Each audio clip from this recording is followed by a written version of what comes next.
के करीब वाक़े अलीपुर गांव में गूंगे बहरों की एक बड़ी जमात मौजूद है। यहां गूंगे बहरों को बेकार या नाकारा समझकर नजरअंदाज कर दिया गया था, लेकिन देर से ही सही अब इन अफराद को इल्म हुनर के जेवर से आरास्ता किया जा रहा है। बेंगलुरु से 70 किलोमीटर के फासले पर अलीपुर नामी गांव आबाद है। इस गांव की आबादी तकरीबन 20,000 है और इनमें 90% शिया आबादी है। दिलचस्प बात यह है कि यहाँ मुकीम शिया तबके में एक बड़ी तादाद गूंगे और बहरों की है। मौजूदा आदद-ओ-शुमार के मुताबिक यहाँ 165 अफराद पैदाइशी तौर पर कुव्वत-ओ-समात और कुव्वत-ए-गोयाई से महरूम है। बहरहाल इस माजूरी की आखिर क्या वजह हो सकती है, इस सवाल पर गौर करने के बाद दो बातें उभर कर सामने आ रही हैं। मकानी शायर शफीक आब्दी के मुताबिक अलीपुर को आबाद करने वाले मीर मुस्तफा हुसैन आब्दी के बड़े फर्जंद चंदा साहब गूंगे थे। शफीक आब्दी के मुताबिक आपस में होने वाली शादियां भी इसकी एक अहम वजह हो सकती है। तो ये सवाल बहुत अच्छा है।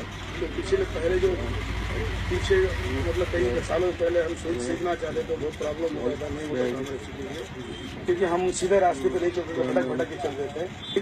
तो अच्छी तरह से हमें अंडरस्टैंड करने लगे हर चीज, दुनिया की न्यूज और इस्लाम अलग अलग तरीके जिसमें है, सब सीख के ग्रुप में और सबका दिल एक है और सब आराम से सब लोग आराम से सीख रहे हैं अच्छी तरह से। यानी खानदानी सिलसिले में मुंतकिल होते हुए जैसे जैसे आबादी बढ़ती गई है, उस आबादी के तनासुब से जो है गूंगों की भी आबादी का तनासुब बढ़ता गया है। एक वजह ये हो सकती है और दूसरी वजह ये हो सकती है जैसा कि आजकल साइंस जो कह रही है कि रिश्तेदारों में ज्यादा शादियां करने से भी जो है ऐसी भी पैदावार हो सकती है। अलीपुर में गूंगे और बहरों की इतनी बड़ी तादाद होने के बावजूद उन्हें नजरअंदाज कर दिया गया था, लेकिन गुज़श्ता 3 सालों से उन्हें इशारों की जबान सिखाई जा रही है। मजहबी और असली तालीम से इन्हें आरास्ता करने की कोशिश भी की जा रही है। हमारे पास 165 बच्चे हैं कुल, इनकी तादाद में छोटे बड़े बच्चे औरतें सब मिला के 165 है हमारे मर्दमशुमारी के हिसाब से, जैसे हमने अलग से की है उसके हिसाब से।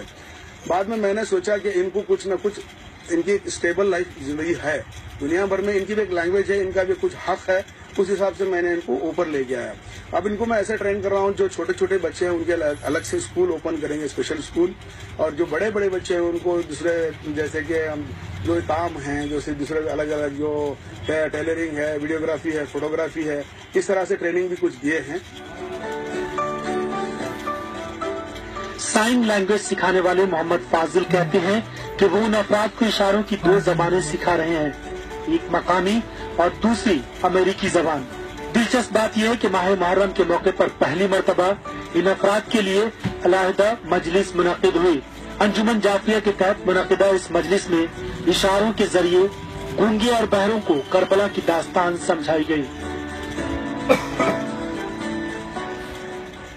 अलीपुर की ये जमात न बोल सकती है न सुन सकती है, लेकिन इस जमात में मौजूद हर शख्स का दिल ईमान की रोशनी से मुनव्वर है। यही वजह है कि जब इन्हें दास्तान करबला सुनाई गई तो ये अफराद भी आम लोगों की तरह अपने जोश और जज्बे का इजहार करते हुए नजर आए। कैमरामैन मोहन रेड्डी के साथ रऊफ अहमद, ETV न्यूज, अलीपुर, कर्नाटक।